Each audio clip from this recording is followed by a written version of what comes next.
Actually, to start with, how do you pronounce your name? Shyli. Shyly.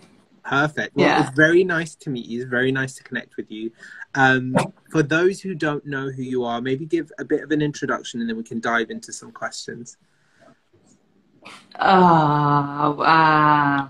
This is so awkward for me. You would have Well, to tell okay, me what you want me let me to say. begin. You are a singer-songwriter, a visionary artist, and that's how you've described yourself. And also, your music stands for honesty and authenticity. So, what does that mean when we talk about honesty and authenticity? How have you brought that into your music, and what does that mean for you? It means to actually say what you have to say. Um, and I've had a really hard time with that my whole life. I feel like that's a never-ending journey for myself. And with my music, I am able to actually say what I have to say without apologizing for it. Um, Mhm. and I find that when I write the songs and then I listen to them, I feel like I sang the song to myself, and I'm like, oh, right, I do need to pay attention to that, and I do need to, wow, that's right. Like, it's a message for me. Yeah. Yeah. I think there's so much like power in music. I've done the same thing as an artist where I've written something and then I've looked back and been like, damn, that's a message for today. Like at the time, I thought I was over it. I thought it didn't matter to me. And then when I listen back, I'm like, oh wait, no, it means everything today. So that's really cool that you're able to find an outlet, like many artists, where you can be as authentic as you want to be, and also finding a space where you can do that. It's really difficult sometimes, just naturally as a human to human, to be your full self. So what sort of challenges maybe did you have growing up that made you feel like you had to condense who you were, and then found music as the outlet? Um, well, I think like everybody else, I think we're all kind of, um, I don't know the right word for that. Like, but we're all being like, there's a word. Like we all I condense feel, ourselves for other people, I think. Yeah. yeah, as a society, I mean, we're all put into these squares that we're supposed to fit into, and that prevents us from expressing who we are. It feels wrong to be something else. And when you actually talk to people, you find that everybody is something else, and not everybody fits into this crazy way we're living. Yeah, I mean, the fact that exactly. everything is so detached. Yeah, I guess the music is a way to connect. For you, how long have you been doing music? When was that the first time you explored that side of you and being able to express that way? It was always an outlet for me ever since I was a kid. I loved writing and I loved singing. I felt like that was the only place where people were actually feeling their feelings, you know? And it was allowed. Yeah. And I always wanted to pursue that dream, but I didn't think it was legit in any way. I mean, I thought it was a pipe dream and something ridiculous to want for myself. Right. Now, I just, in the last year, I was just like, fuck it. I mean, I don't want to be older than what I am now. I don't want to look back and say, wow, I could have done this and Right. had a time of my life. And I just didn't because of all those reasons, you know? That's amazing. So, That's where we connect. Because for me as well, it was a bit like I don't want my age to go back and like live in regret. Like, oh, what if it was something that I did, I could have tried or I should have tried. So the lockdown for me was like the biggest thing. I was like, you know what? I feel so stifled. I need to be as creative as possible, and now's the time, or never. So you released you worked, you've been around music for a long time, but you released your first track. How was that for you? It's called Pink for My Money. Is that correct? Yeah.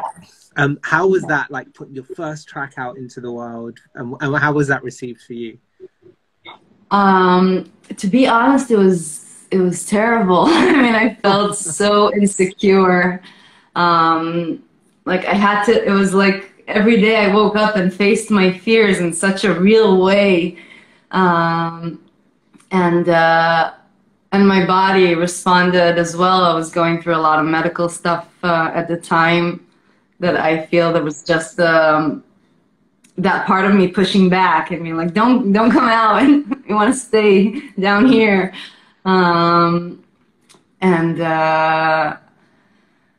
Yeah, I lost track of my thought. I mean, it's racked up quite a lot of views. You got over 100,000 views on the video for the single, and the visuals are very, very different and very very cool. So if anyone is watching back, please do go. I'm going to put the links in the description, but please do go check out the video.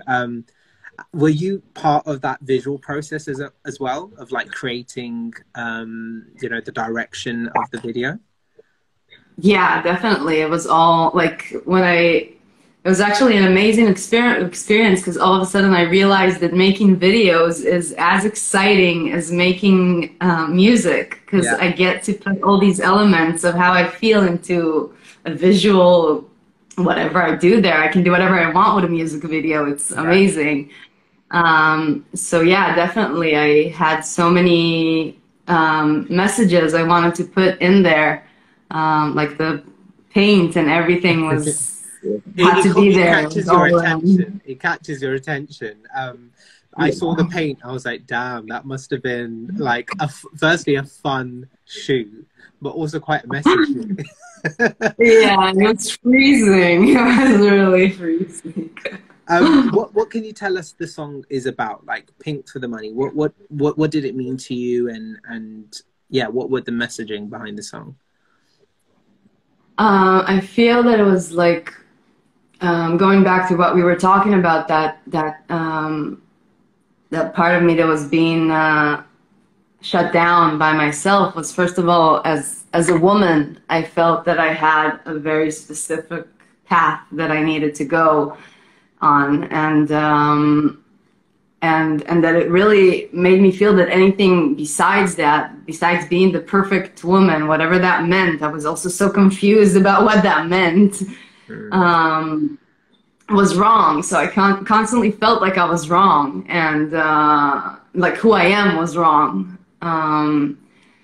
And Pink for My Money was just putting that all out and putting all that confusion about what it is for me to be a woman in this world, and all these messages that I got that I don't understand, and the fact that it's called Pink for My Money because there's a thing called the pink tax, and where it's not a something that we're taxed on when we get the receipt, but you can find many products that just because they're pink are much more expensive than blue products.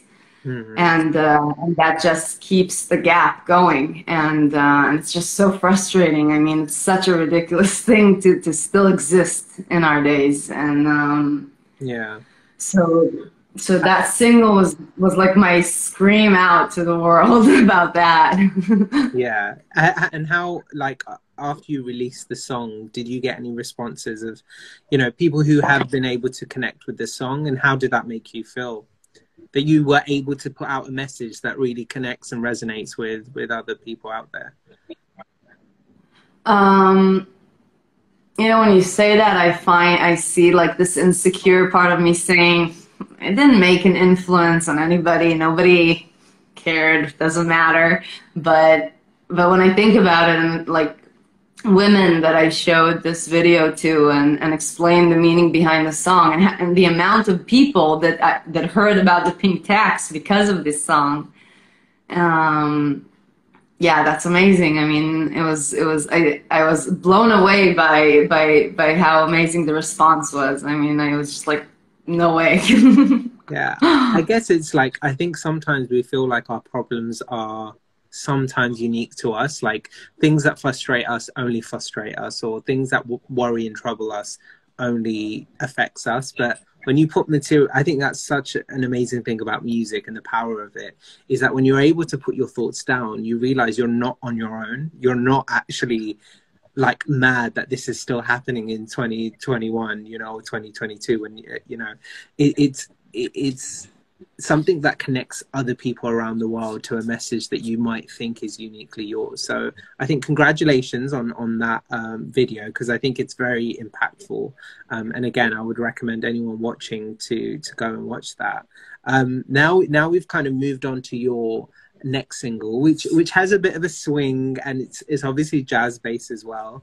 I love the track. I love it. It's called Rainbows and Sunshine.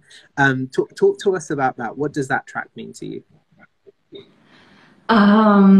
It was also a song I wrote to myself. I mean, after I wrote it and I listened to it, I was like, wow, yeah, I really need to stop this endless, like, I found myself obsessing on Instagram and just looking at Billie Eilish's life and just imagining how that could be my life if it was someone else, and how beautiful that would be. Right. And how many times, even though I was already working on my music, I found myself still going there and imagining somebody else's life instead of imagining my life going where I wanted to go. Right.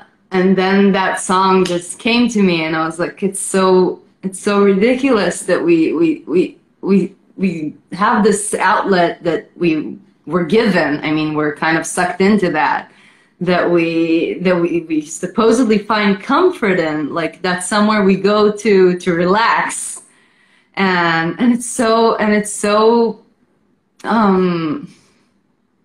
unreal. I mean, and it makes us feel so miserable about ourselves. I mean, it's so hard for me to be on social media for more than 10 minutes without starting to feel bad, you know?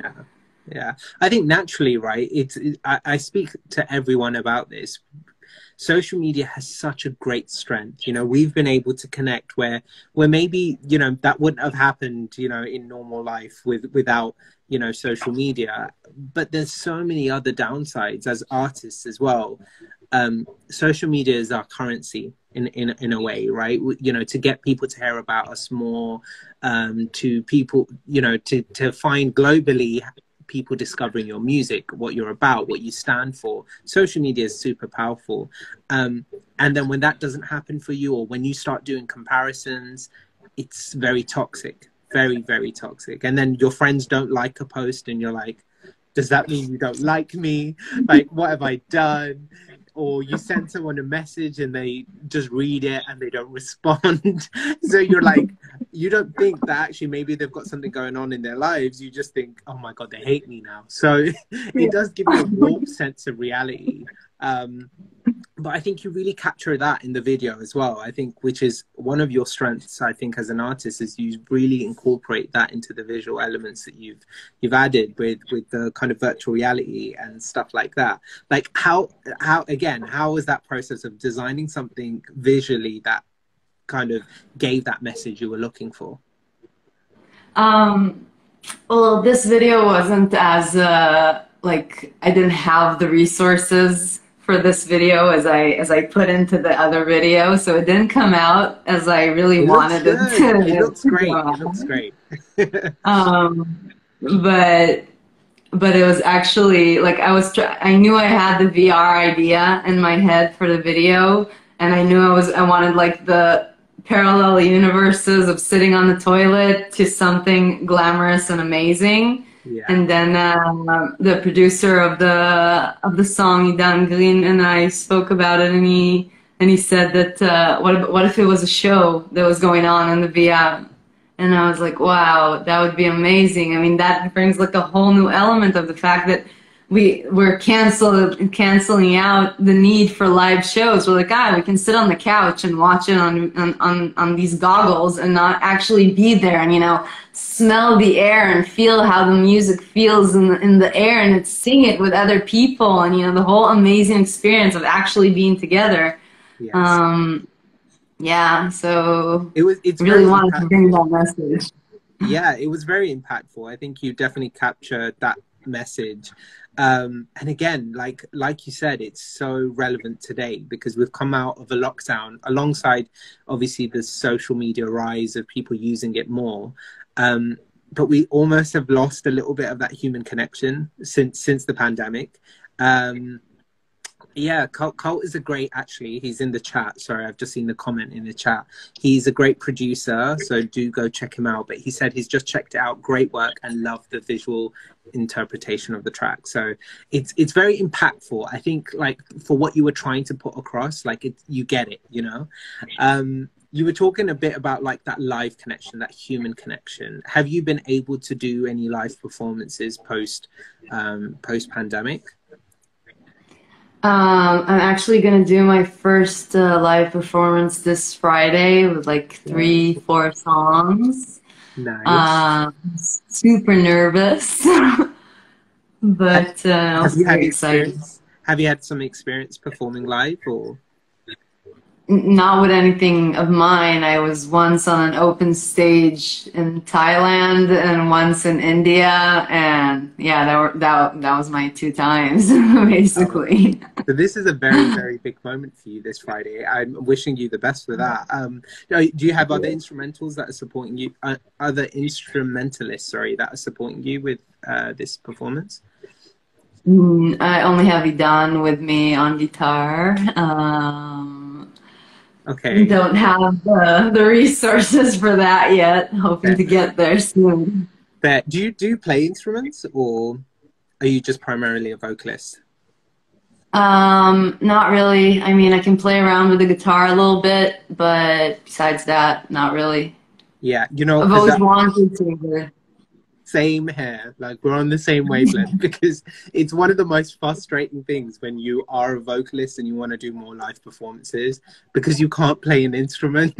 So you have to either play with backing, which is fine but doesn't give you that real, like, authentic feel. So you need to find someone, and again, you know, it's expensive, it's resources, it's a lot. So yeah, I totally get that. Are you going to be recording this live performance? It's a big moment for you, I think. Even if it's like big or small venues, I think to have that first time you're performing original material, it's special. Will you be Yeah, recording? Will you be doing anything on social media for it? maybe. Well, think about it. I mean, I was kind of overwhelmed about the fact that it's even happening, so I didn't go that far. But you're right. I mean, that would be good. You should, you I mean, I'm should. thinking, but what if it fails completely? I mean, yeah, but let's fail It won't.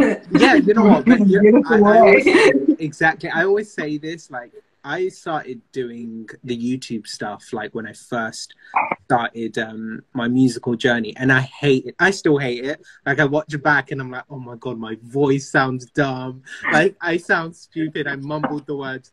But it's also a nice thing to, like, reflect back on. I watched one of my first videos of recording my first video, music video, and it's so nice to see how much you've progressed, like, and say, okay, I've done, you know, I've released more music, I've done this performance, I've headlined a show.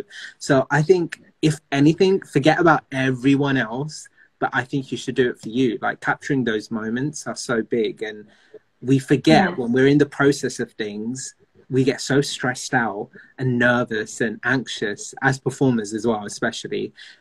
We lose that kind of, like, moment that actually people are here to listen to me sing and listen to my original music, and that's such a special moment. So I hope you do that, and it'll be Yeah. great to see more, like, more stuff coming out on social media. We've spoken about, or, you know, the singles that you have so far. What are your plans for the next rest of this year, or do you have an EP, an album coming out? I'm gonna keep releasing singles for now, I think. Mhm. I'm And hoping to release a new one at the end of July, maybe, beginning okay, of August. okay. Um, yeah, I'm gonna try to like keep on like a every 3 month kind of thing. I don't know how. I have no idea how I'm gonna do it, but that's It's what's gonna gonna happen. happen. I'm It's gonna. You excited. put it out in the atmosphere. Every 3 months, new single. It'll happen. Have you written to it already, or have you, like, What? have you recorded those tracks already, or are you in the process of recording those material? I have drafts. I haven't recorded them. Yeah. Okay, okay. And where do you see your, if I said, like, in 5 years, where would you expect your career to, or where do you hope your career to go? What's the dream? Hmm. it's interesting. I mean, on one hand, I want to say I just want this to blow up as much as possible. I want to find my audience and I want to perform all over the world. And like, that's a dream that I have. And yet I'm also curious to just find out, you know, like I'm going to perform for the first time ever. I don't know how it's going to feel. In my head, I have an idea. What if it doesn't feel the way, I mean, I don't know, you know? Right. But right now, my feeling is this is what I want to do forever. You know, it's so fulfilling and it's so fun. And I mean, the thought of performing live and meeting people and traveling around the world and meeting someone like you face to face and not like this where I'm so confused and I want to look in your eyes, but I have myself down here and it's all like yes, yeah. No, I totally get that. I totally get. It's good to dream. It's good to have like goals set aside. And I think because we're like I am also like on the beginning stages of my journey. You kind of like forget that actually there's a lot in the process, right? Before you became an artist, you didn't know about marketing. I'm sure, well, maybe you did, but for a lot of us, we didn't know about marketing. We didn't know about social media. It's a lot of energy and effort. So there's more to it, but enjoy the moments, you know, even the small ones as they come. We have a question from Country Chat with Dom. He also has a great podcast. So if anyone does country music or is into country music, please do go check him out. He said, where is your dream venue or festival that you would want to perform and play? It's a good question. That is a good question. Somebody asked me that, and then I was like, ooh, that's something to dream about. And then I looked up all these venues, and I found this crazy place that's in between mountains. So the like the sound there is crazy. I mean, described crazy. Yeah. And I forgot the name of the place. Do you know where? Like whereabouts? I think it's in the States. I want to say Nevada, but I think I'm wrong. Well, I don't know if you're thinking of the same thing, but the Burning Man Festival, I think, is incredible. I don't know if you've seen it before, but like the outfits, it's really like I've seen steampunk kind of thing. That's one of my favorite places, but it's also in the middle of a desert, which sounds really random. But you know what? You put it out in the atmosphere one day. Maybe you catch up with me in like a year's time and you're like, yeah, I'm going to perform there. Do you remember that show I said? But yeah, no, it's lovely talking to you. Honestly, it's a pleasure to connect with an artist that is doing their thing, is learning and growing as they move on, and who's also using their voice for some amazing causes. Thank you, Dom. He's just said, "Oh wow, sounds magical. I know Red Rock is awesome and is an amphitheater built between rocks, and maybe it could be Red Rock." I think that's that. Yeah. Okay. So Red Rock. Thank you, Tom. So Red Rock, hopefully next year. But it's exciting that you're at your, early stages. What do you want to give any shout outs to anybody who's helped you so far? Anybody who's been real big influence in your current journey?